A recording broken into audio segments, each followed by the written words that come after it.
Mind you, I had no background for which you have brought me here today to speak on. Right. It was just somebody guiding me, somebody through intuition telling me what to do. And all of a sudden, I was filled with sweet fragrance of red rose. My entire being. A time came when I felt that with this fragrance, my brain will explode. When the time comes, that first, all the prana, the Udana Vayu, it moves upward and stops all the downward activities of all the prana. Prana is what? They're in motion continuously. That is how all the blood flow and the breathing and whatever systems are working within our body is functioning. Remember that once you are out of the limitation of your physical body, according to your thought, you can move from here there, because you don't have a physical body, but you have that capacity and ability to move in air. Remaining karma, I will suffer in the next life. The master says, Arre Baba, what you had to suffer in 7 lifetimes, I am completing in 7 days. So you can have a push for the evolution. It's just a few moments. And a lot of thoughts like anger, fear, revenge, all kind of negative emotions are within them. So we need to cut those cords. We release them all, and in Astral, we do their last rites. So it's like, get out, I am not going to be here, take me away. Why? This is all nonsense, this is all hypocrisy. When I was there, they did not do anything for me. And now they are just showing off. I am not going to do anything. This is kawa nahi aata hai.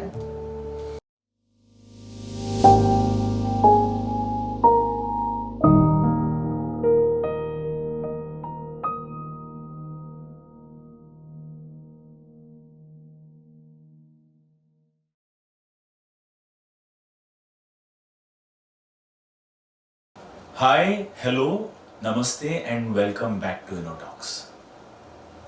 Death.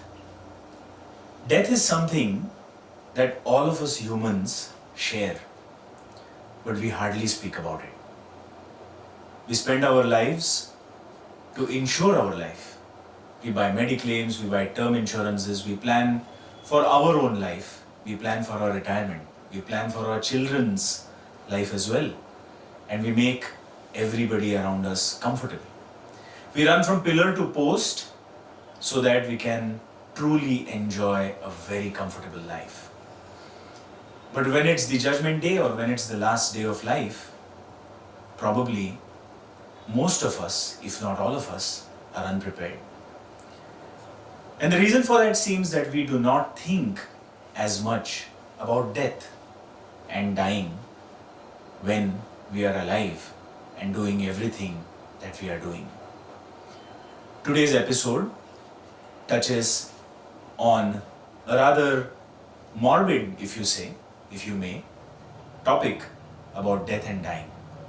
My guest today is Dr. Mita Shah.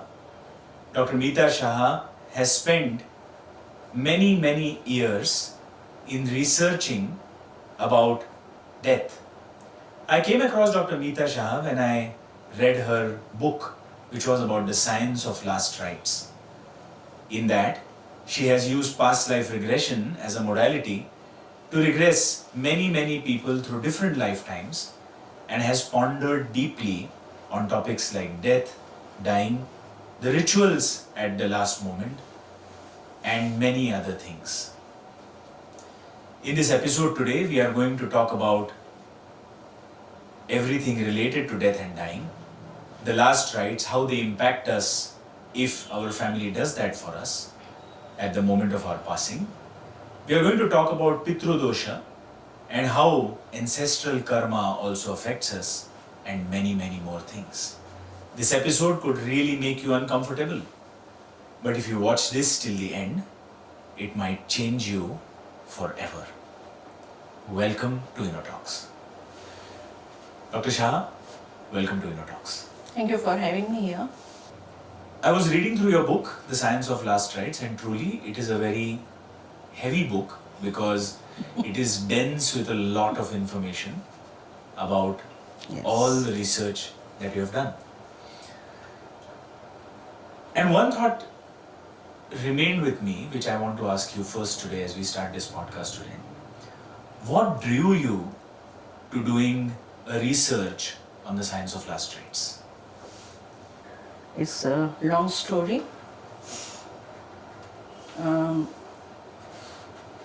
When I was around 44, 43, something told me that I have to go back and start studying. And that also in University of Pune, Sanskrit department. Because I always wanted to study Bhagavad Gita on my own, and that's how I happened to be in the university doing my MA. It was the third semester of my MA, and my husband had gone to Bangalore for work. Before going, he wanted to call my younger daughter who was studying in London that time, Westminster University. He said, I want to meet her. Do you have any problem? The tone in which he spoke, I was like, something is not right. Anyway, he sent her the tickets. He went to Bangalore the same day, and my daughter came within 3-4 days. And that was the final paper of my third semester. I just got the question paper in my hand. And a tune came from the office. He told me, you have got a call, and I was informed that my husband had got hemorrhage and he was hospitalized. But anyway, I completed the paper to have the minimum required marks, and I knew then and then that he won't come back. And we went there, we spoke. He was in coma. He was not able to understand, recognize or speak. But I told my daughters that every time, because he was in ICU, that every time we meet him, we have to hold his hand and talk. Talk, because even if he's in coma, the consciousness is still alert. Mind you, I had no background for which you have brought me here today to speak on. Right. It was just somebody guiding me, somebody through intuition telling me what to do. So I told my daughters that every time we hold his hand, we have to tell him that, Papa, if your time has come, please move on.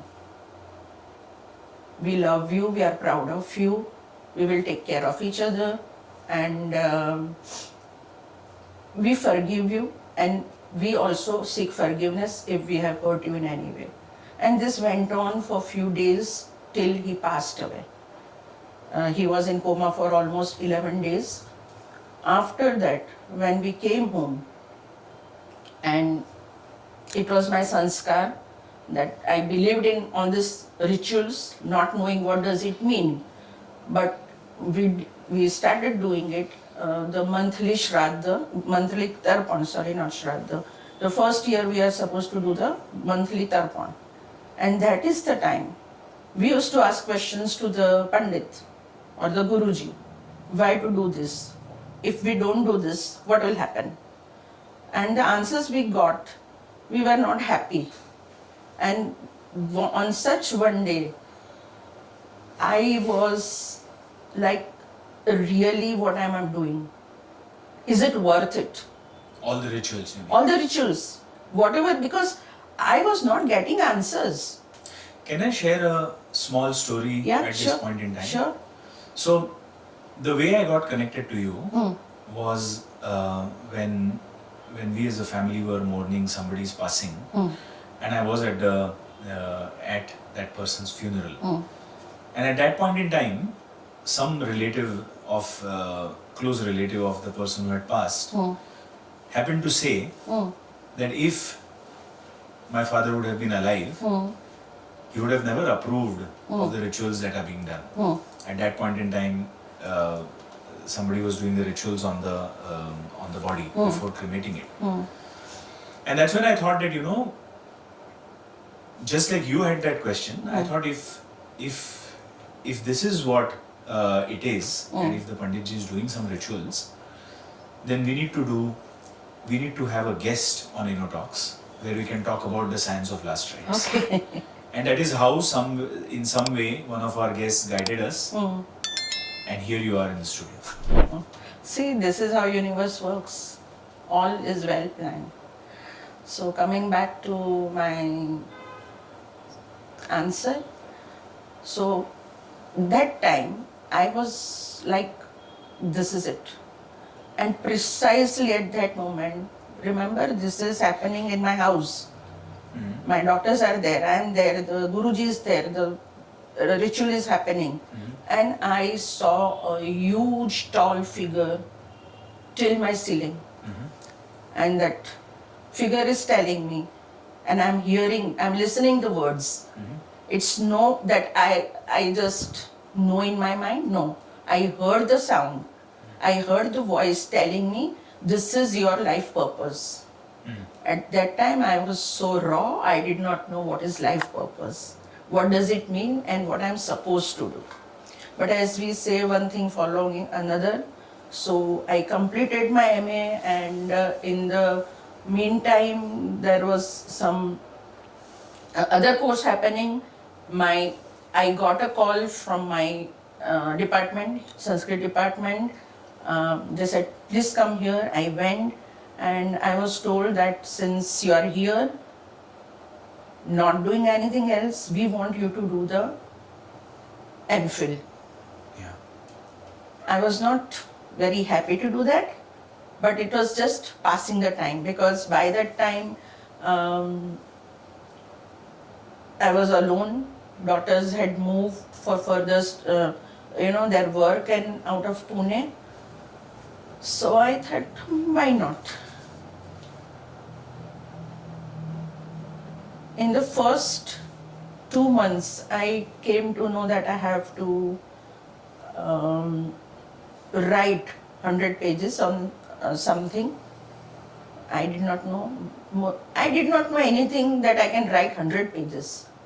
But again, the same sound tells me that this is your life purpose. So 2 and 2, 4, I said, okay. First it was during the Shraddha or Tarpan that was happening for my husband.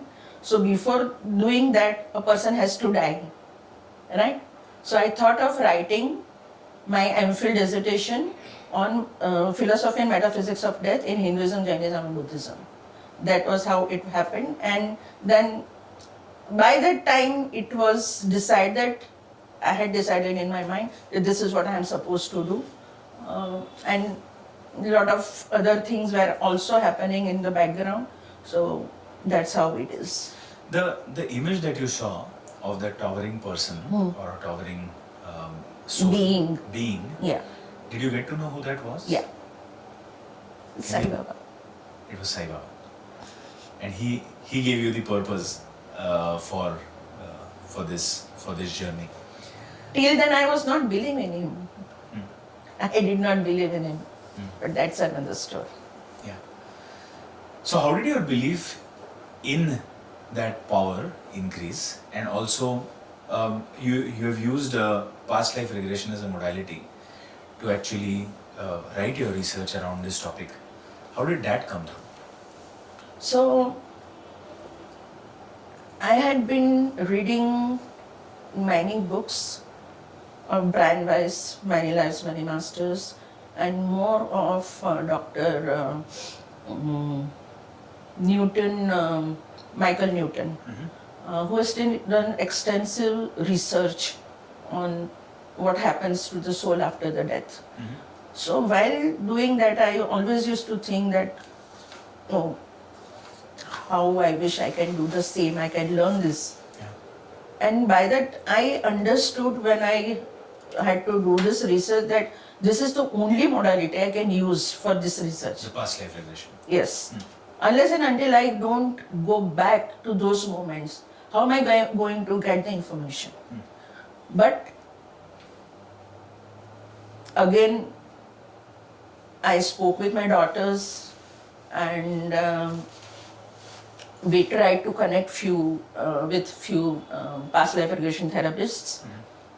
Tried to work with them, but it did not materialize. I also went for a personal experience because unless and until I don't know how it works, how can I use that? Few people could not put me into trance, but again, finally it happened. And so my daughter suggested that, Mom, it's best that you learn it. You know what you want and only you can do it. So that's how I learned that, and I started. The university told me, actually I was not allowed to do research on this topic. The professors were like, this is not a topic for research, you can't do anything. But my then HOD, who became my guide, said that I trust her and she will do it. So she became my guide. And I realized that according to the rules of the university, because this was an experimental research, so I had to give minimum 100 case studies. And I told Baba that I don't even know 100 people in my life. How am I going to get them? So what guidance did he give? So he told me that don't worry, all you need to do is I will send you 15 people. You take them 7 lifetimes. 15 into 7, 105. So you have that. So in between, let me answer your question, how I started believing in that power. So from my childhood, I have been going to Sakori and Shirdi. Sakori is the place where Baba's only Shishya, Upasni Maharaj and Godavari Ma, unka ashram hai. So from the childhood, I am going there. But I never believed in Sai Baba's power because he had told Upasni Baba that एक तरफ पूरी दुनिया है, एक तरफ तू है. All that power I have, I am giving it to you. So my young mind, the immature person within me, I always used to think that there's no power in Shirdi. Everything has come to Sakori. So when I was going to Hyderabad for my to learn the past life regression from Dr. Newton and Lakshmi Kandavati,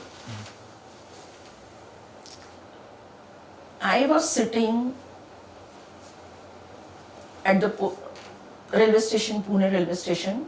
I was wearing the tooth of Godavari Mataji, the direct disciple of Upasni Baba. And suddenly I realized that I've lost it. But I was okay with that.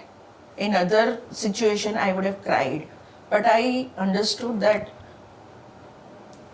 one teacher always gives the disciple to the higher teacher when the disciple is ready for the higher education. Correct. So I went there, and on the 3rd or 4th day, the demonstration was going on, lecture was going on, And all of a sudden, I was filled with sweet fragrance of red rose. My entire being.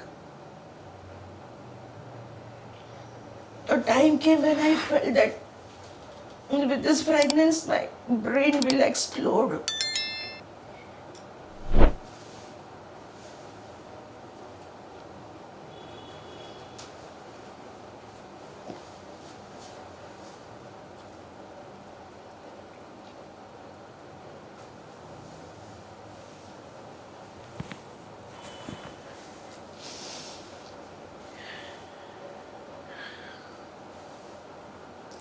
In the break,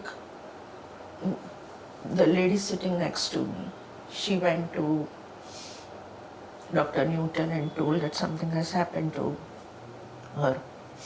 He came. I was still with my eyes closed deep into that fragrance. And very softly he woke me up and asked me what happened. And when I shared with him, he said, "Oh, how wonderful. This smell is of Sai Baba. So he's your master." And I was like, no. How is this possible? I don't believe in him. But that is how it started. And once I went home, he started sending people with the Fakir trilogy of Opus Bharucha and his photographs. And my house is filled with his photographs and murti given by people. I have never bought them. And last nail in the coffin was, I was unable to sleep. It was 2:30 in the night. And it is my habit that if I can't sleep, I read something. So I just picked up one book. It happened to be Fakir, first book of the trilogy. And his photo is there in front of me, and I'm telling him, okay, if you are so jiddi, then let me read this book, that's it. Don't ask too much from me. I started reading that book. I read the book in 2 hours. And How many pages were there? I don't remember, 150-200 pages honge. And I thought, I was such a foolish person. Every word is for me. He's telling me this. Every word had its impact on me. There's so much opening happened that day. And finally I said, okay, you are my master. And the moment I did that, within 1 month, I was given Kriya. I was told to go and have Kriya, initiation. And within 4 months, I was initiated. So that is how I came to believe in that power. When you were doing your research on the Science of Last Rites and when you were regressing people through different lifetimes, do you remember the first few cases that you did and the findings that you got? First of all, did it kind of startle you as to how important the last rites are, and did you also understand deeply as to at that moment of death what really dies and what happens after we die? Those things. Let me share something very personal. When I was 2.5 years old, my mother committed suicide. And I used to see her moving in the house. And when people would talk, poor children, like I had a young brother as well, poor children, and crying and everything going on in the house. So I asked my grandmother, what's going on? Why you are crying? And why people are pitying us? She said, oh, your mom has gone to God's house. I said, you're lying. And she was taken aback. She said, where is your mother? Tell me. Since so many days she is not here. I said, oh, she's standing here. She's smiling at me. Because I used to see my mother moving in the house in different moods, in different postures. Sometimes happy, sometimes sad, sometimes crying. She was very much there. She was very much Even there. though she had passed. Yeah. So for me, it was easy to accept that what goes and what remains. Because it was my first introduction with death itself. And I guess that that was the beginning of my work at deep level for me to explore this phenomena or this whatever you may call it. So yeah, what goes and what remains. We all know that body is matter and it is made up of different elements, जो हम पंच महाभूत we say, right? And different combinations of these 5 elements, plus pancha prana, then your action organs, senses, sense organs, and antakaran, that is man, buddhi, chitta and ahankar, right? So all this is there in the body, and finally comes the chetana or consciousness, which we call atma. Without that, it's just a dead body. Right? So with this physical body, we have total 5 kosha जिसको बोलते हैं, अन्नमय, प्राणमय, मनोमय, विज्ञानमय and आनंदमय, right? And then we have physical, astral and causal bodies. So our physical body has all these components within it. So what dies? What dies is this physical body and Annamaya Kosh, right? What remains is what you have done throughout your life, like your emotions, your likes and dislikes, your information, your knowledges, and your desires, vasana and desires. So in different bodies, largely desires which have not been fulfilled, of course, that is in causal body, because that becomes the cause for the next birth to fulfill. Correct. Because we have that desires and we have not fulfilled those desires. And the knowledge, experiences, lessons learned, unlearned, not learned, learned with difficulty. As Shankaracharya ji says that when a soul leaves the body, it lives with the memory of karma and their impressions that we call sanskara and your vasana. So it is your pathyadanam. Pathyadanam is the, when you go for picnic, you carry stuff with you, right? And then you come back. You have the food and this and water and everything you carry. So your karma, their memory and their impression and the vasana, they are carried when the astral body with prana leaves, all the prana.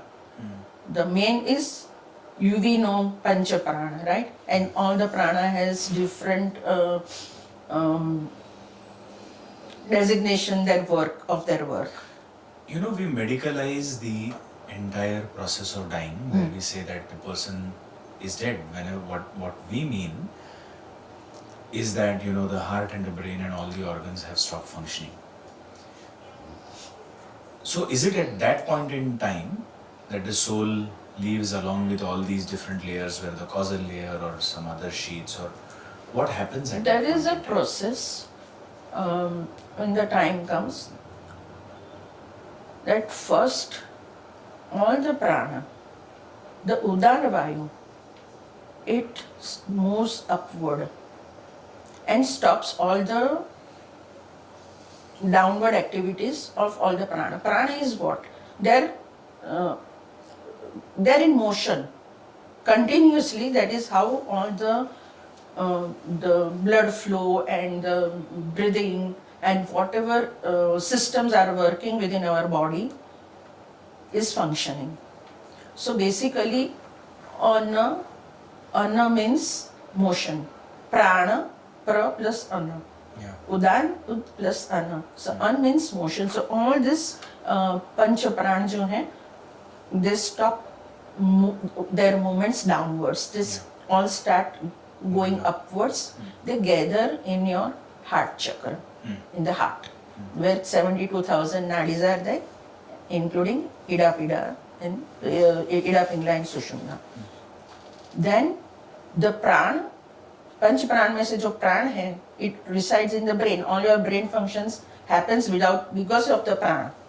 So it goes into the brain, and from wherever the exit point is decided for the soul, then the soul exits, and at that time the silver cord, which is from your navel connected to your higher self, is severed. If it is not, then you say the near death experience, the person comes back. So that is the process of severed ho gaya. Then all the other shits are separated from the physical body. Yeah.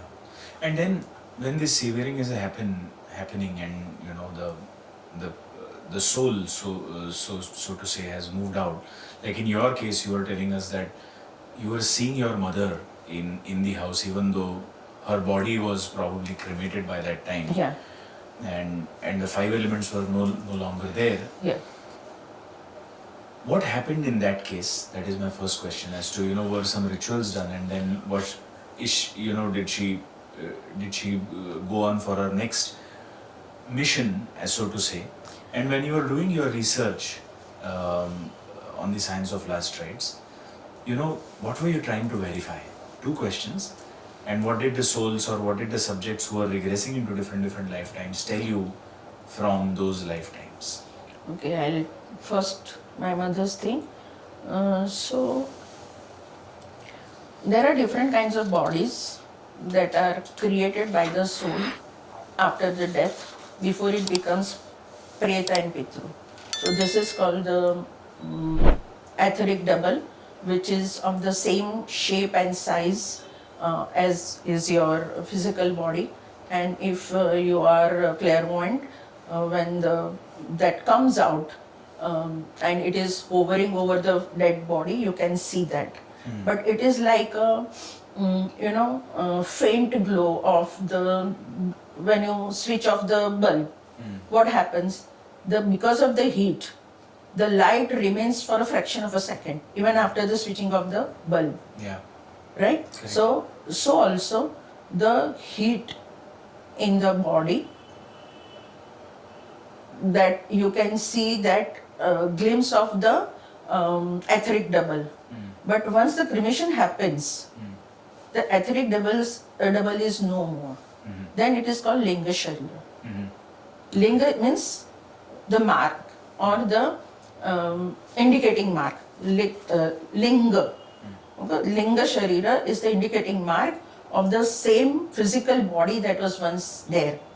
Again, it is consisting of your memory, karma, and your vasana that we spoke about, right? So when my mother was there, she was in her Linga Sharira, in the same kind of, and remember that once you are out of the limitation of your physical body, according to your thought, you can move from here there, because you don't have a physical body, but you have that capacity and ability to move in air.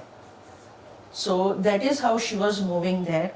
And when this happened, my grandmama wrote a letter to her guru, that is Godavari Mataji, that this is happening to Mita. And she called us. We went to Sakori. They performed some rituals, and after that I stopped seeing her. Remember, I stopped seeing her, but she was still there. And when I came into this field and I started working, I realized that she is, apart from other ancestors, she also was one of the reasons for our Pitru Dosha. So finally, I released her from whatever problem she was having. And because once again, suicide is a big no-no. Yeah. In whatever way you die, but suicide, because this body is given as a gift by the God. Yeah. And you are refusing the gift. And that is precisely what also as a question I had, that people die in so many different ways. Yeah. Like you said, in your case, a loved one committed suicide. Some people die after prolonged illnesses. Some people die suddenly. My husband was in coma. He was in coma. Yeah. Or during COVID, maybe many people did not know that they were going to die. Yeah. But so many people died. We also come across plane crashes where so many people together sitting on one flight suddenly disappear, suddenly go away from this earthly plane. Is this also a part of the soul contract where the soul has decided how they want to exit, or sometimes even it is not in their control? No. The script of your life is written well in advance before you come in the physical body. So you decide, you choose how you want to die. And a lot of factors are responsible why a soul decides to exit in certain way. Yeah. In case of a group death, that is the soul contract, that they want to go through this experience of dying in this way. Either it is natural calamities, or it is an accident, or किसी को मतलब many times it happens that in the group, out of 10, 8 die. One has some bruises and one has nothing. Correct. So that is the soul. The souls have decided that is how they want to die. In prolonged sickness and coma, it works two ways. Either the person is not ready to move because of the ignorance or the fear or whatever reason. Both the cases. And in coma, the person is unable to decide whether it wants to go or remain.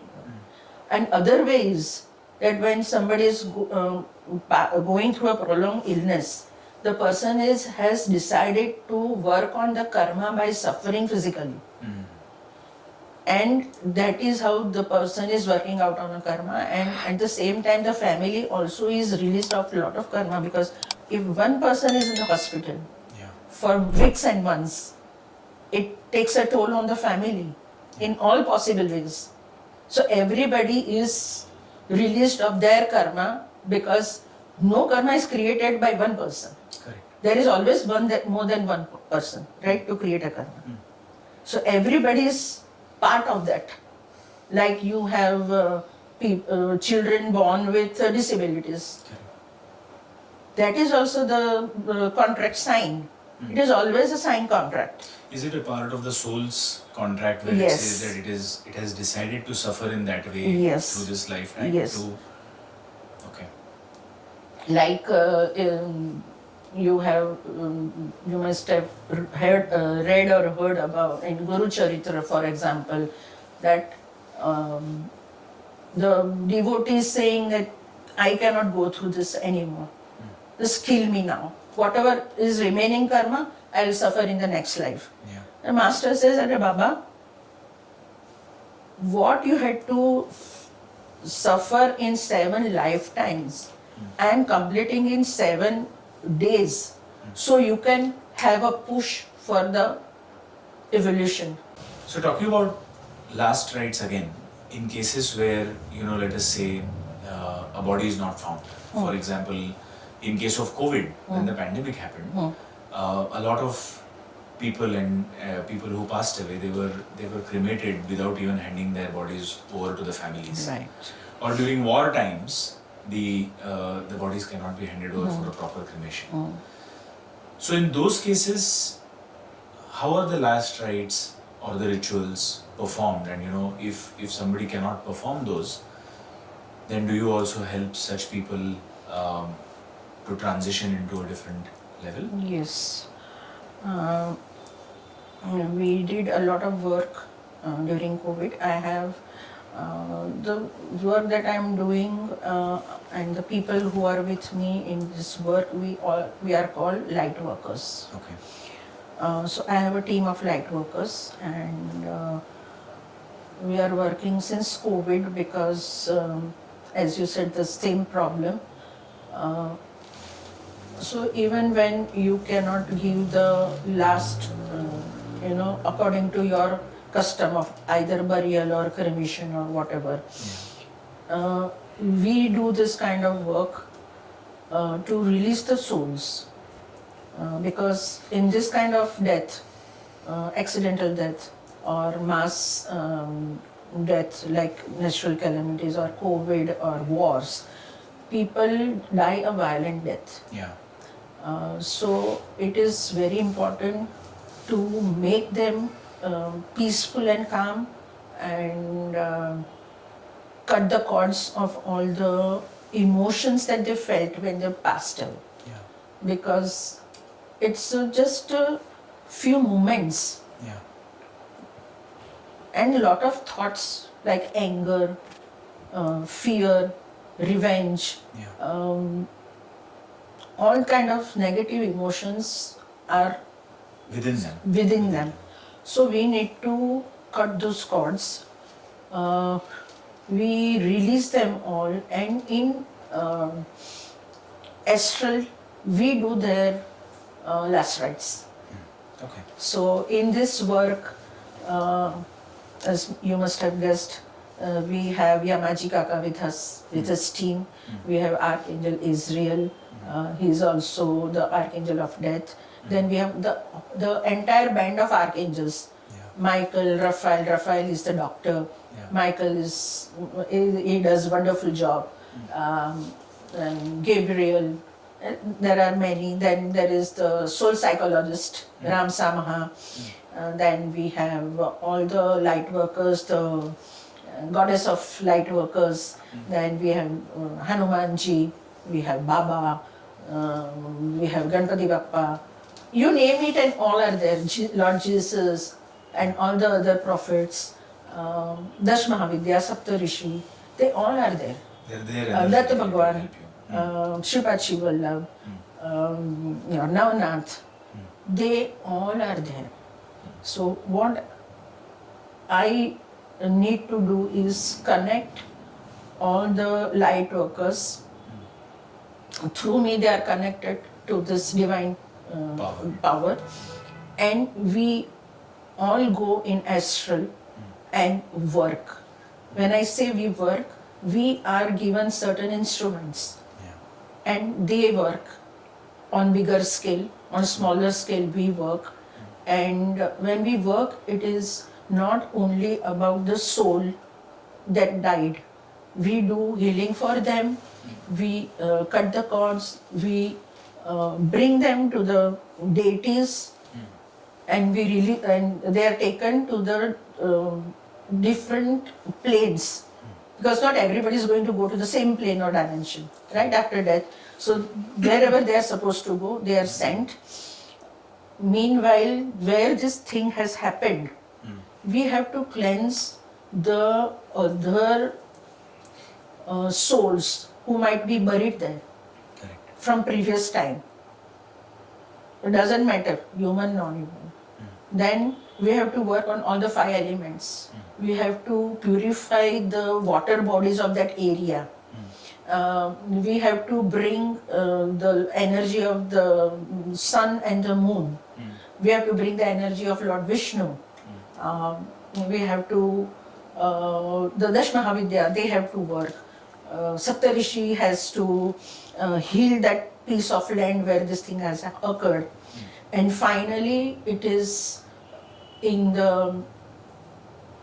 finally Lord Krishna and Archangel Jophiel, they have to beautify that place. Beautify in the sense that now onwards, whoever comes on this land will be taken care of, will be prosperous, and there specifically the energy around, the 5 elements, the produce over there, and all the other beings apart from humans will flourish there. The life will flourish, and the conscious awareness of the humans who will come there will grow, will progress. That is the whole thing that is happening.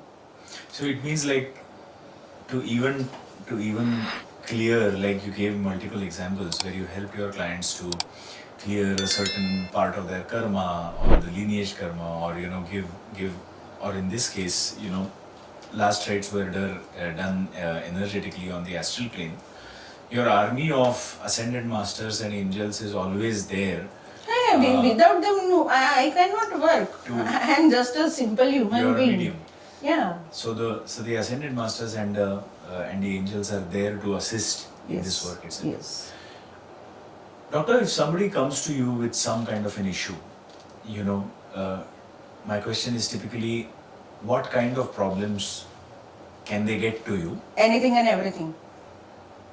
Physical, mental, emotional, financial, relationship issue, spiritual growth nahi ho raha hai, ye nahi ho raha hai, anything, because it is them who are showing the way to you to come to us. Only those people who they want to come to you will be coming to you. Yeah, and they come from all walk of life, from all the multiple countries. Yeah. And one thing I wanted to add in Pitru Dosha when we work, the things that is there in your DNA, including your, in certain family, you see that people die with the same kind of disease, cancer or heart ka problem hai. That also we work and remove those patterns from the youngest child of your family. So that pattern is broken.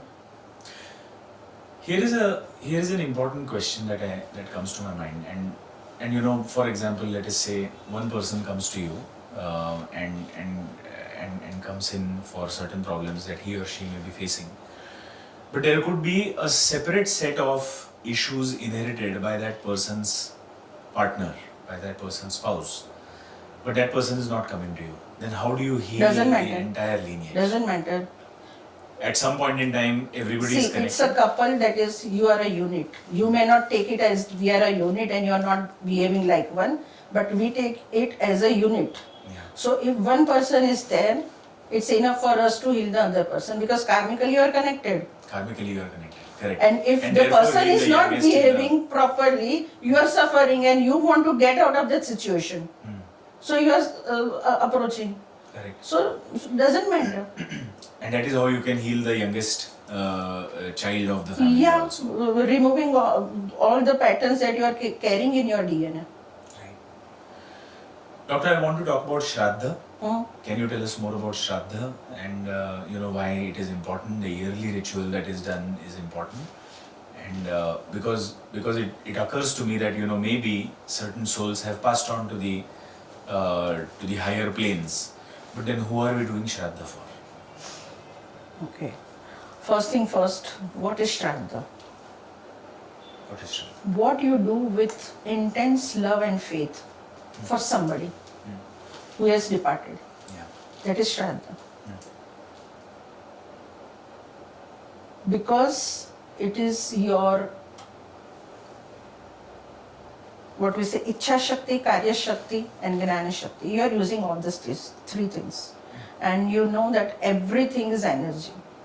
Your thought, your intention, the rituals that you are performing, everything is energy. At energy faith level, and intention. Yeah. Yes, faith. It is very important that the person who is performing has faith in what he or she is doing, and with love for the departed. Correct.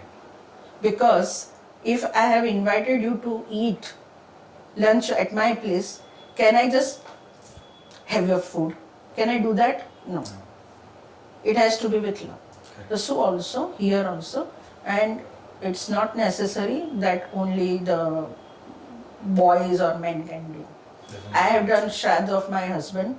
My daughters have done the Antim Kriya, giving the Aag to their father. Correct. Nowhere in the Veda or Upanishad or Purana it is written that only man can do it. Nowhere it is written. And I have done it. Correct. Number 3, this kind of, when we are doing the rituals, the mantra play a very important role. Because even if you don't understand the meaning of it, Yeah. the energy itself, especially the mantra or hymns on Bible or even if Quran, because it is specifically for the departed soul. So this mantra are with the same intention, is conveying the message to the departed soul that your runanubandh or len-den with the family is over. It's over. Your work is over, your life is over. Please move from here. And whatever is not required, leave it here. That is the reason we should ask for forgiveness. I forgive you and you forgive me. Because people don't move because he should have said sorry to me. Correct. Or I needed to say sorry and I can't now because I'm no more in the body. How can I say sorry? So also the soul is stuck. Correct. Many times we have seen this. So these rituals help to the departed as well as the descendants. Right. Many times what happens that you feel that after me, who is going to take care of the business or the house? Right. So there are rituals where the responsibility of the father is handed over to the elder son. And this itself helps the soul to understand that, okay, now he is going to take the responsibility, and the whatever worry or whatever concerns or whatever attachment was remaining is released. It's released. Yes. Understand, we are here to release all the energies of all the negative emotions that you have gathered throughout your lifetime. Correct. And this helps. Also, it helps the soul to understand it has passed away. It is no more in the physical body, and that is where cremation helps. Correct. Because the body is no more. Correct. So with what to attach? But then, why do we keep on doing Shraddha for so many years together? Because number one, not every soul comes in another body, another life immediately. There is a gap. Sometimes the soul takes as long as 1,000 years of gap. So understand, these are the whatever you are doing, donation, you are doing the Shraddha, you are doing Tarpan, you are feeding people, you are feeding crow, you are feeding the cow, whatever you are doing is you are doing in the name of the departed. Yeah. So it is giving push to the soul to move ahead in the light. Correct. Because he has not done anything for himself to go. So these things help. Even if the soul has taken rebirth, understand the soul never comes with 100% of soul energy. जिसको हम higher self बोलते हैं. So the higher self remains there. So if the person has taken rebirth, then that whatever you have created through the Shraddha is going to that higher self. Through higher self, the soul will receive. Sometimes, if now you notice, I ask you to notice. The intention will travel. Huh? Always. The intention will basically travel. Yeah, intention will travel, but how will you receive? You are Tejas just now. You were somebody else before. And if somebody is doing Shraddha for you or remembering you and doing something, not only Shraddha, but anything. Yeah. Sometimes have you noticed, if not you notice now, that without any reason, the way we feel overwhelmed and cry and feel sad, the same way without any reason we get overwhelmed and we feel happy. Yeah. You don't know why. Correct. That is what you have received. Correct. So Through blessings and this. grace and love can. Yes. It is go nothing across but your boundaries. love that reaches. What do you do with love? Yeah. श्रद्धया दीयते, जो तुम श्रद्धा से देते हो, प्यार से देते हो, that is what it matters. Otherwise, you spend thousands and lakhs of money, rupees, to do this kriya, and you don't have that love for the departed. There are souls who say, get out, I am not going to be here, take me away. Why? This is all nonsense, this is all hypocrisy. When I was there, they did not do anything for me. And now they are just showing off. I am not going to do anything. This kawa nahi aata hai. It's a very interesting thing. Also about the crows. Yeah, they say crows are very intelligent beings. They are specifically created to help Yamaji Kaka and his Yamdut. There are 3 kinds of crows. First is raven, that you must have seen, huge, big, that you don't see normally moving. Second is smashan ke crow hote hain. And third is the general. So there is this network of them. 10 days before the death happens in the family, crow starts crying. Okay, that is first. We say the dogs are crying, something bad is going to happen. The same way crow. Second, Yamaji Kaka के दिमाग में होता है ना. He has all the thing with the Chitragupta. सबका हिसाब है. So he knows आज के दिन में at every moment, every second, how many people from where they have to pick up. Correct. Right? So he just have to think that thought is picked up by the ravens because they are created for that work. Correct. So that is, they come, that it is happening, and when you are offering the pinda of rice balls, that is the smashan ka crow. Correct. If you have noticed, first only one crow will come. Once it touches or takes little bit of even 1 grain from that, then and then only other crows will come, not before that. What does it signify? It signifies that for whom you are doing this, the soul is there. Now this is very interesting. One of the, I think it was case number 15, case number 13 or something. In your book? In the book. I don't remember exactly the case number. But like he was disappointed that this is a Pitru Paksha and nobody has offered me anything. And so then, okay, in another life somebody is offered and Kawaya and everything has happened. So I called Yamaji Kaka and I asked him this question, how this works.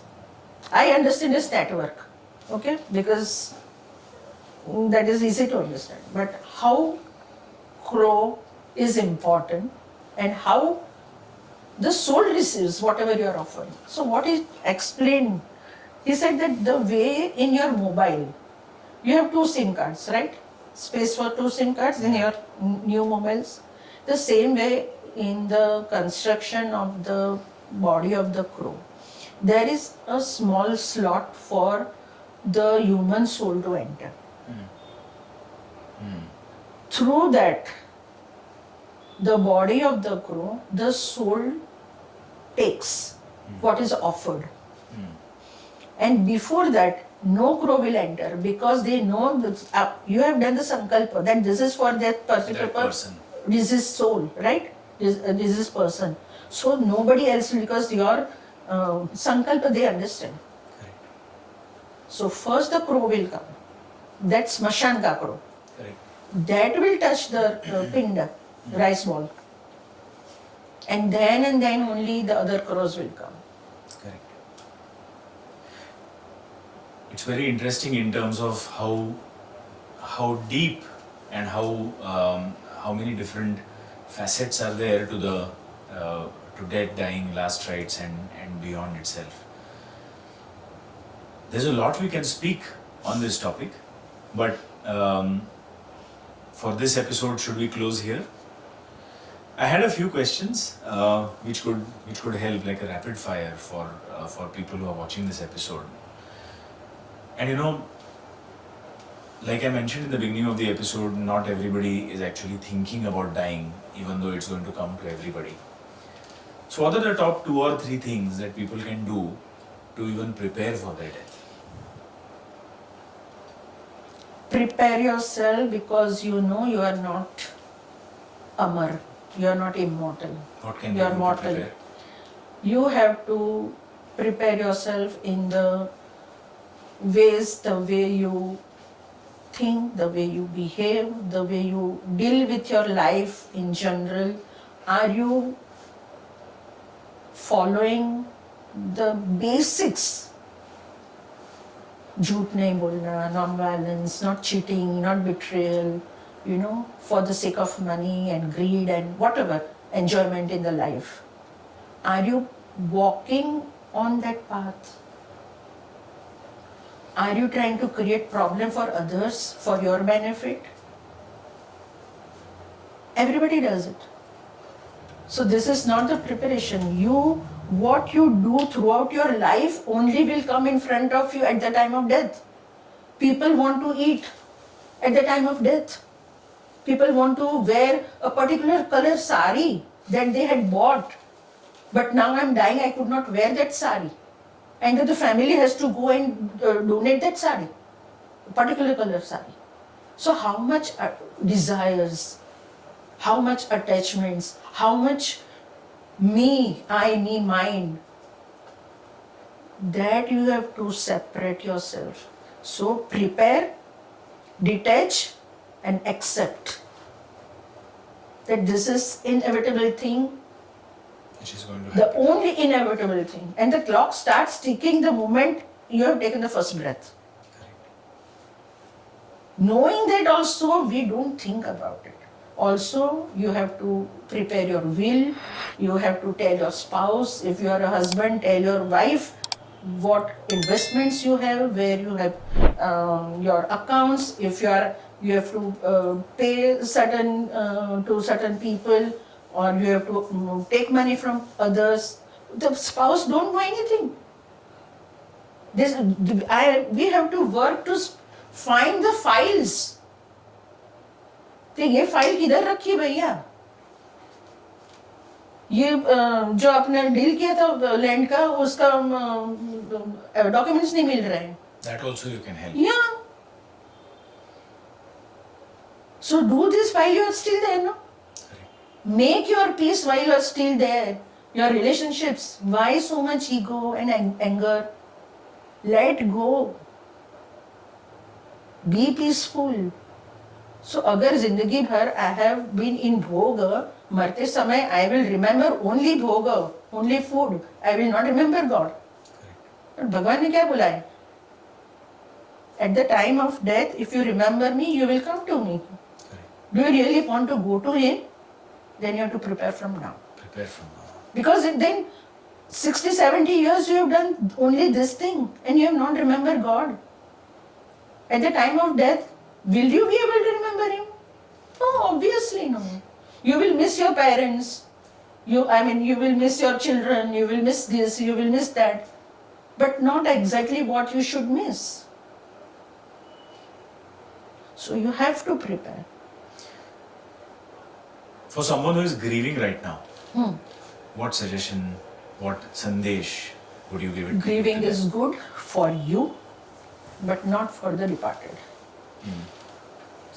Try to control your emotion in the first few months, because that is creating a hurdle for the departed. Because when you grieve, even if I am ready to move, I cannot move because you are grieving and you are creating hurdle for me. Right? So let the soul pass peacefully. And for that, everybody has to prepare themselves. You know the person is very sick, the person is very old, you know anytime the person can be dead. Correct. But still after going, even for my selfish reason, he died, he did not do anything for us. Then also I am remembering, जो विरोध भक्ति बोलते हैं ना. Correct. So out of anger also I remember. I cursed. So just like we are telling the soul that your relation with this earthly So being also is you have to done, understand that. you also understand Yes. the same. But what he has not done is part of your karma, Baba, now. When will you learn your lesson? Correct. He has completed his this time around. Correct. What about you? You have to pick up from where he has left or she has left. Correct. You cannot cry the whole time. And ask yourself, how many of us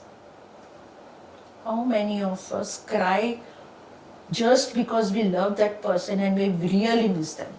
Yeah. It's all selfish reasons people grieve. And that also the soul understands. If you read my book, you will find this. Oh, now I understand. He is actually thinking that my competitor has gone away now and my business will be better. So actually what you are and what you are showing, that after death you will come to know. So this is something about the person who has died, also the people who are left behind. For Udak Shanti, you are pacifying the Vastu also. Because that energy that you have gone throughout the sickness or the death, it's still hovering in your mind. So to clarify all those things, this is very much required. Even if you don't believe it at energy level and try to clear the energies. For that also you should do it. True. And the final question would be, is there a particular practice or a ritual that you recommend for everybody so that, they get rid of the fear of death and dying? Tell yourself you are not immortal. When you see people dying, doesn't it occur to you that one day I will be there? Correct. That's what. Prepare, detach and accept. This is the inevitable phenomena and truth of our human existence. And probably the only way Yeah. to prepare for what is coming. Yeah. And one final thing I would like to share is that if you think there is nobody in your family, maybe you are the only person in your family, nobody is there to do your shraddha, or you don't really trust them that they will do what you want them to do. You can do it when you are alive for yourself. Yeah. Okay. So you are not dependent on anyone. Do it for yourself. It was a fascinating talk where we discussed a lot about the final truth of life, which was death and dying, and we talked about rituals, and we spoke also about the assignments you take. And thank you so much for coming to the Innotalks studio and sharing your knowledge with us. I think we can give the link to your book in our description section so that whoever wants, they can Sure. pick their book, and they could also visit your website and maybe get in touch with you for the problems they have. My pleasure, and thank all of them that they have thought this is the right time to spread the kind of work we are doing, and we hope to reach many people. We hope to find many people to join our work Yeah. as light workers, as Kriyabans, to have Kriya initiation and join our army. Thank you so much. Thank you. I hope this podcast helps you to reach many potential light workers also. Sure. That's it. Thank you.